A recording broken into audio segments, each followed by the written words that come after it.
Okay guys, it's time to load up some more 300 Blackout.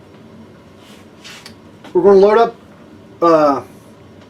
load up 50, and like I mentioned at the end of the last video 3, we're going to shoot some 168 grain A-MAXs, and we're going to use IMR 4227 and Winchester 296, which is the same stuff as H110.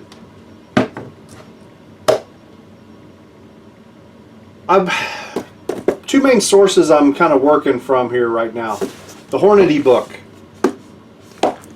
has got load data for 168 grain A-MAXs for both of these powders.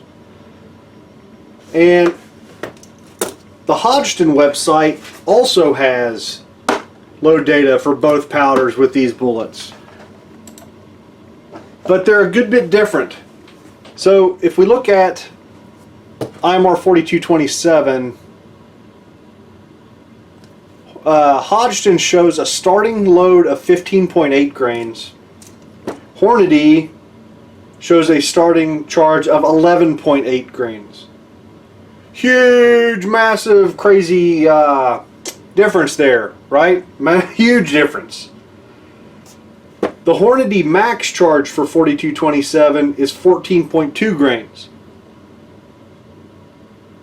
That's over a grain below the starting charge from Hodgdon. So this is all sorts of confusing. With 4227, let's see, what did I end up deciding? I'm going to go from 15 grains up to 17 grains with IMR 4227. So I'm basically going to be above what Hornady recommends. Now the Hornady has a shorter overall length than what Hodgdon recommends, so that may be part of it, but yeah, they're wildly different. So we're going to start at 15 and work our way up, which is a little bit below the starting charge from Hodgdon. Okay, so that's freaking confusing enough. Now this, the Winchester, it's kind of a similar situation. H110, Hornady says starting charge of 11.6 and a max charge of 14.9.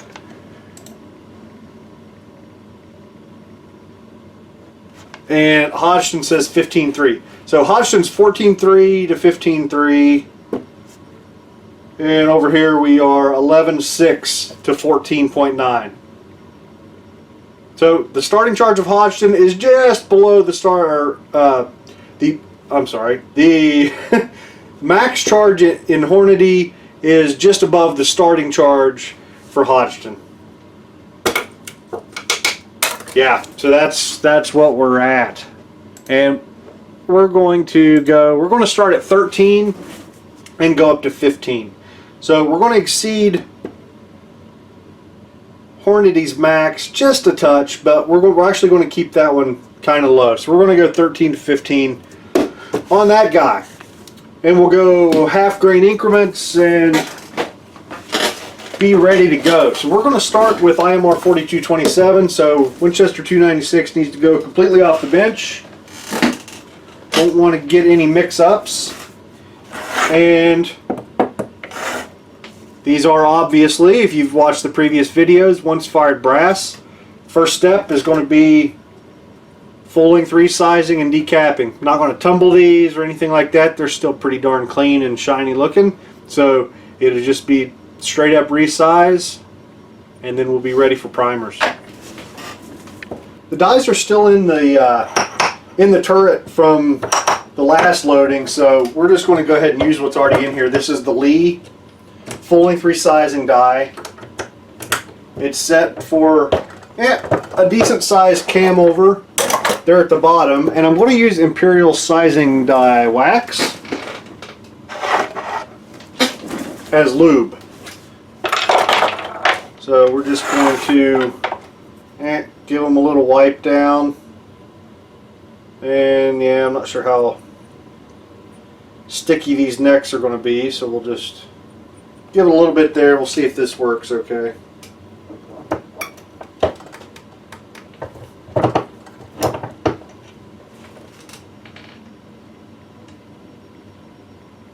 Looks good. So I'm really hoping I'm hoping we don't have to trim this stuff. Wipe this guy off here really quick.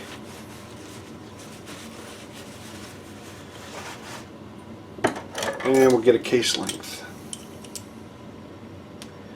1.361. What was our max number? Crap.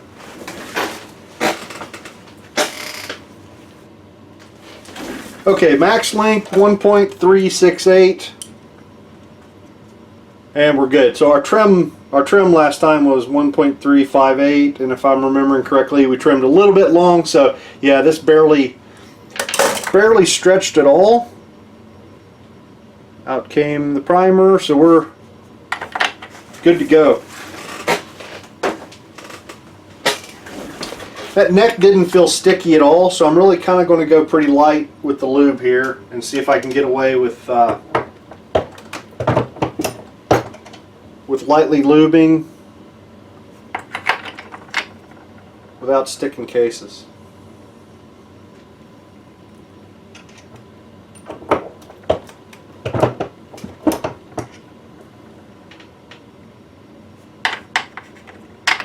Of course, so you know, like we mentioned, we got some that really have chewed up necks. Like that one's that's a pretty gnarly ding there.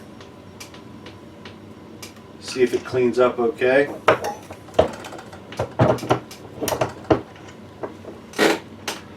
Still a little bit of a tit there, isn't there? So we'll see how it goes. Just not going to worry about it.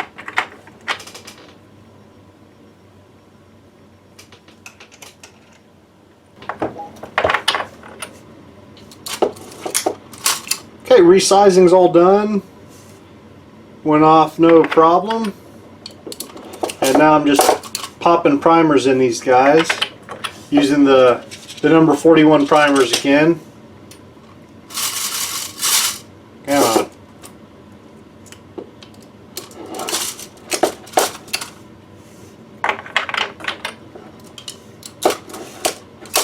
So yeah, we're pretty much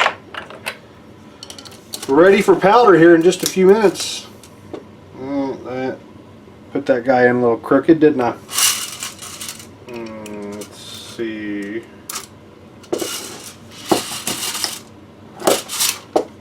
Yep, no big deal.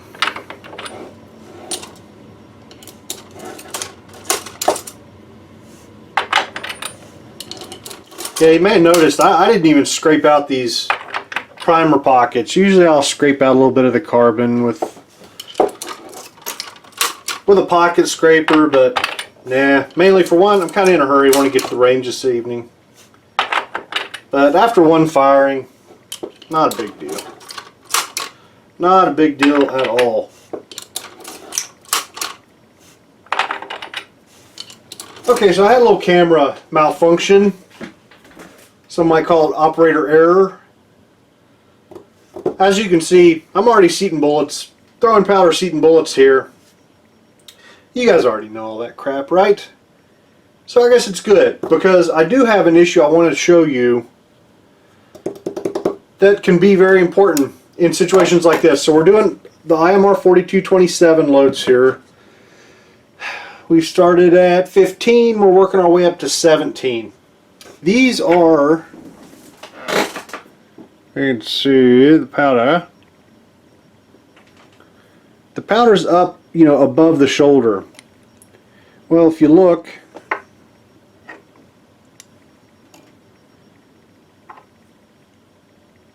about how far that bullet's getting seated down, you know, the boat tail portion is below the shoulder. So these are compressed loads, and when you're doing compressed loads and you're like doing a load workup like this where we're increasing powder as we go, you have to watch your overall length. It will grow. And I wasn't thinking. Here's our you know, Hornady bullet comparator here. The first row we did, the first powder charge where we initially set our overall length, here with the bullet comparator we're looking at 2.605. The next row over, 2.608. The third row,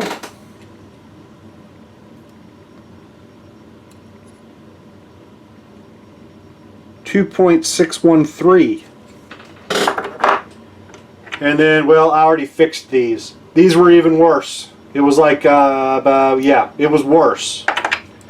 So once I realized that, I'm gonna go back through and adjust the seating die to get all of these back to the proper, you know, same overall length. So yeah, that's just something to be mindful of and aware of.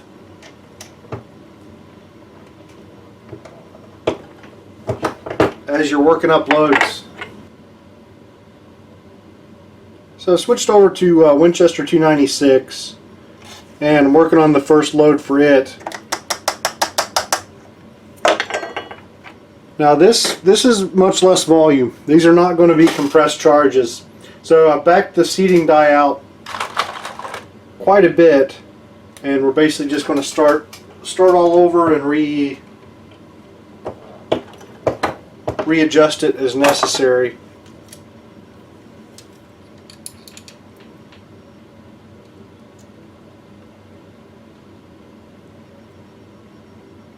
.621 and we want to be down at 2.605. So 16 thousandths. Yeah, we'll just go ahead and go 16 thousandths. There's 1, 6, 11, 16. Let's see what that does.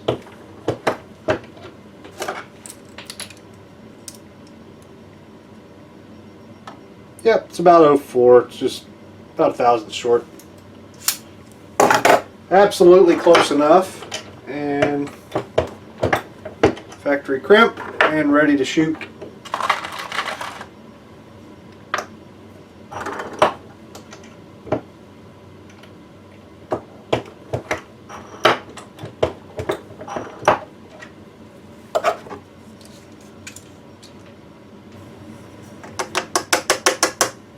Alright, just finishing up the last charge of Winchester 296. Getting ready to see these last few bullets. Looking forward to seeing how these do, how they run the gun. I like shooting these bullets in my Mosin, so I always keep them around. So if they're a good shooting bullet, that's going to be convenient.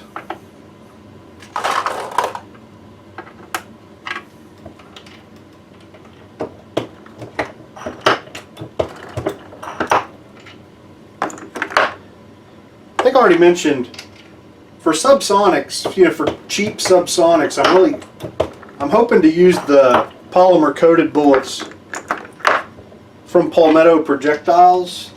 People seem to be having luck with them, and I finally got my package in the mail. Had a couple of them here. Yeah, so that's what those dudes look like. We'll compare them to yep, to the 168 here. Similar shape, fatter ogive. I wondered if they would just be massive, like super duper crazy long and all that jazz, but it doesn't look like they are. Looks pretty good. Got a little boat tail rocking and all that sort of stuff. Looking forward to giving those a try.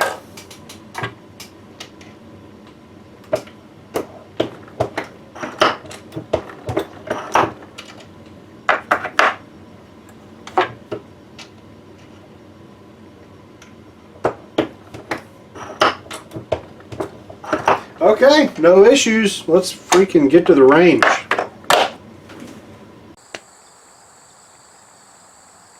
So I think I've come up with a plan to hold on to this thing in a lead sled like this. Give me at least a halfway decent hold. We're at 100 yards, way down there. So let's get started. See what this stuff will do.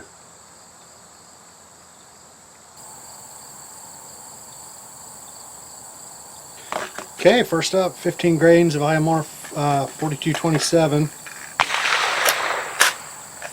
See how it runs. See if I can get a decent hold.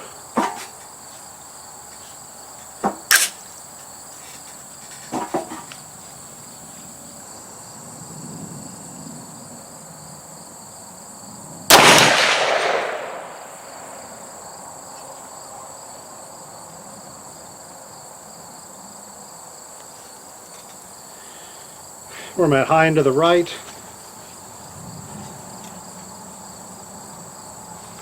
To hell with it. We'll go ahead and just keep on shooting.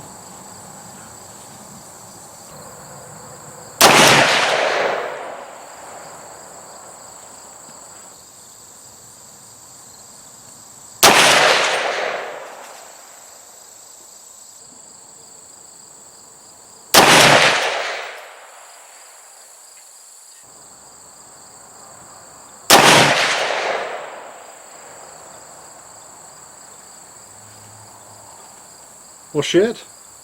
That's not a bad start.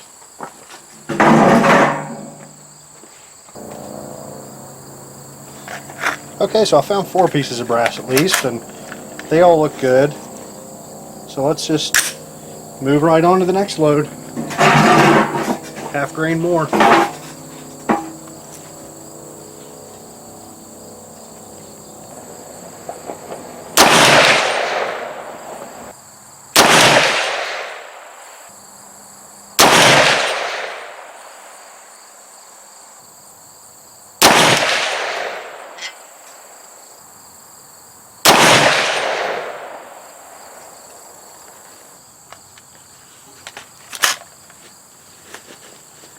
Okay, pressure signs look good.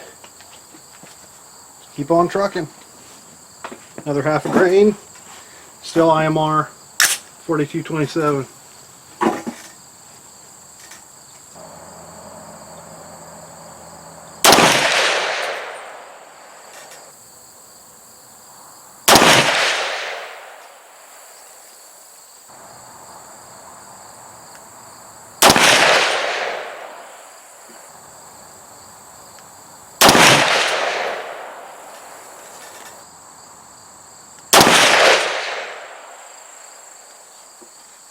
Nice looking group. Held the bolt back. See if we can run down some brass.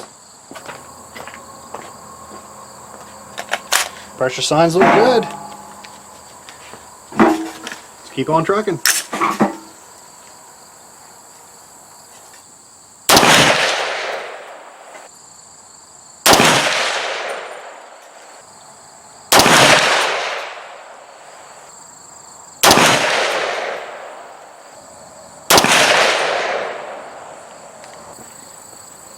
Brass looks good. On to the next one. I think we're going to stay on the paper. Thinking I might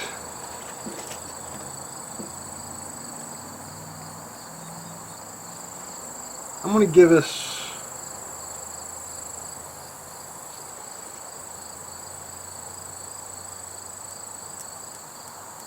six clicks down.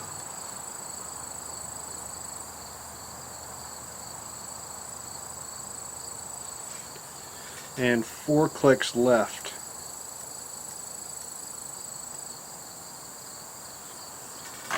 Hopefully that keeps us on the paper. See what happens.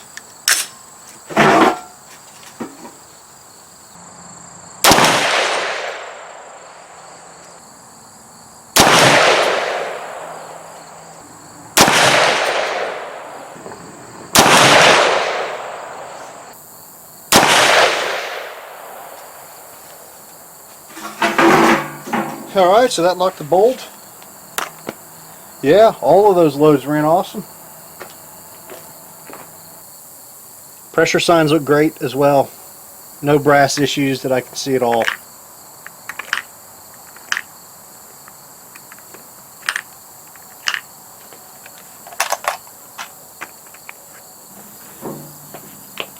Alright, let's move on to the Winchester 296 loads. Same as H110, right?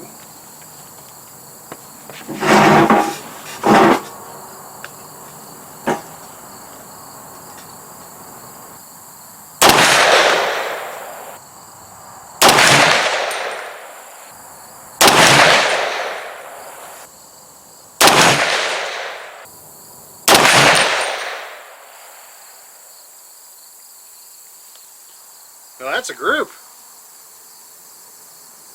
By God.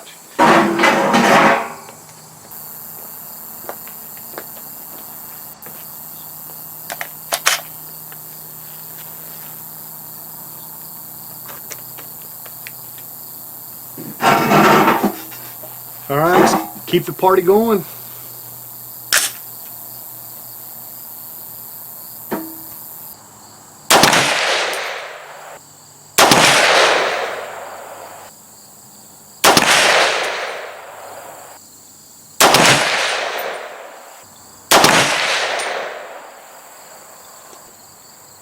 Brass looks good. I mean, basically everything I've shot.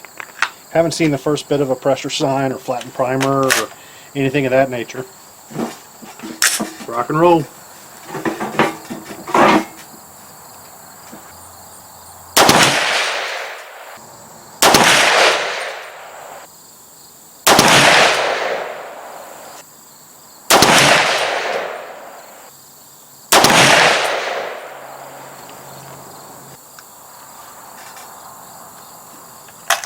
Was that 5?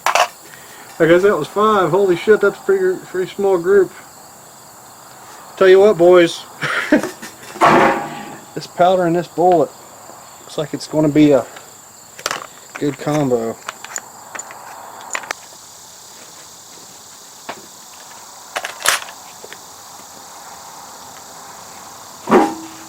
Alright, next charge.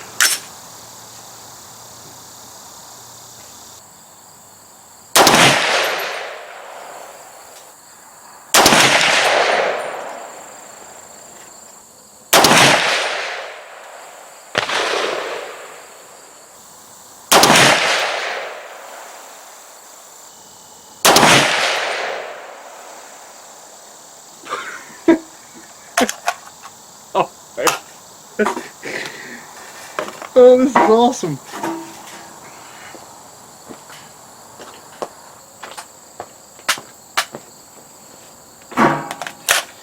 Brass still looking great. Honestly, all the brass looks the same. No primer flattening, no problems of any sort. Alright, let's see what this hottest load of H110 Winchester 296 will do.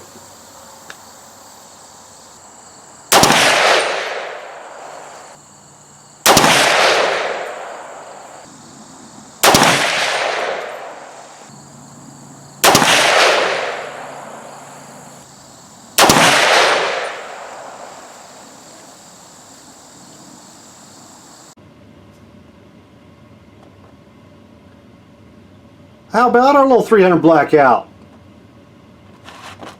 6/10 of an inch. I'll freaking take that, brother. Alright, zoom out, not in. Okay, there we go. This is our Winchester 296 loads with our 168 grain A-MAXs. Started off good, got a little dodgy, and then tightened right back up. Outstanding! Holy shit! Well, first of all, the lead sled worked great. I had a very stable rest. That trigger is so fucking awful. Like, I've got to do something now about that trigger. I can tolerate a pretty crappy, pretty strong trigger, but man, that thing is nuts. It's absolutely nuts. So I don't know, if maybe I'll look up and go at it with a Dremel tool or whatever, try and polish it up, but I don't care if I destroy it because I'm to the point where I'm ready to order something a little bit better. But with this rest, nice stable rest where I was able to really get that really hard trigger pull while keeping a stable rest, still ended up with some nice groups. So I always find this interesting when there's a clear point of impact shift. So we can see 13 grains, we were right here shooting a nice group. And then 13.5, there's really two groups. There's bullets hitting down here, and then there's up here, which is kind of where it went from there. So it was almost like right here, we caught it in between where it was throwing flyers up to the new spot. You know, it was kind of basically trying to shoot two groups. And then from that point forward, you see this now becoming the new point of impact as we went along. I'm not sure what the hell happened up here at 15 grains. The wheels kind of came off, but yeah, that was a little bit gnarly, but man, I'd say just above 13.5, like to the point where we start seeing these go away and the group's all starting to go high, and then up to 14.5. We got some good accuracy we're going to be able to zero in on. Just outstanding. Absolutely outstanding. The gun ran fucking perfect. Outstanding. I was able to recover all 50 pieces of brass, and they are all looking great. No goofy flattened primer pockets. Just nothing goofy at all. The same normal, you know, case mouth dings and that sort of, the normal getting chewed up sort of stuff that happens with an AR, but still going strong. Still going strong. And of course, you know, I'll be inspecting them a little closer as we go, you know, as we load them again, but looking good. So as good as Winchester 296 was, which it was really freaking good, what the hell, what did I do with my other one? Here is 4227. Our first group wasn't bad, a little over an inch, but yeah, 2.18 inches, inch and a half, 2.4, 2.8. This bullet, this powder, yeah, my gun doesn't dig it. Although, you know, 15 shot really well. It might be that, you know, the accuracy with this powder and bullet combination is on the lower side.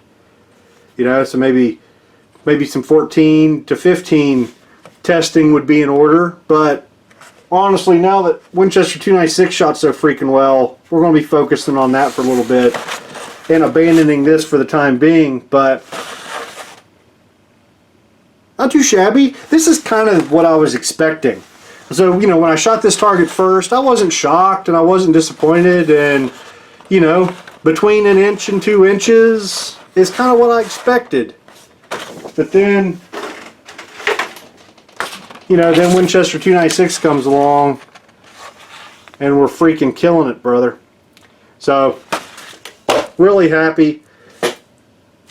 But the bolt locked back on every single magazine. Every single round cycled well. The brass ejected into the same spot for pretty much all of the loads. Like it was a nice healthy ejection. It wasn't like any of these were trickling out or anything like these. This just ran the gun perfect. So, man, I can't wait to load up some more. I can't wait to explore this range some more. I can't wait to get some more rounds down range and see. But man, this is exciting stuff. I'm super stoked about the new gun and the build and all of that sort of stuff. And okay, I'll stop gabbing. Next video, we'll probably just go ahead and work on this some more. I like shooting small groups, so we'll narrow down a good load with this guy, and before we move on to lighter bullets and bigger bullets and all that sort of crap. I did mention earlier in the video, these showed up, right? The Palmetto Projectiles. I think they're 208 or 210-ish grain bullets, but got these for subsonic use. They're the polymer coated stuff. Looking forward to trying these. Man, looking forward to trying all sorts of stuff with 300 Blackout. So, it's enough for now. See you guys next time.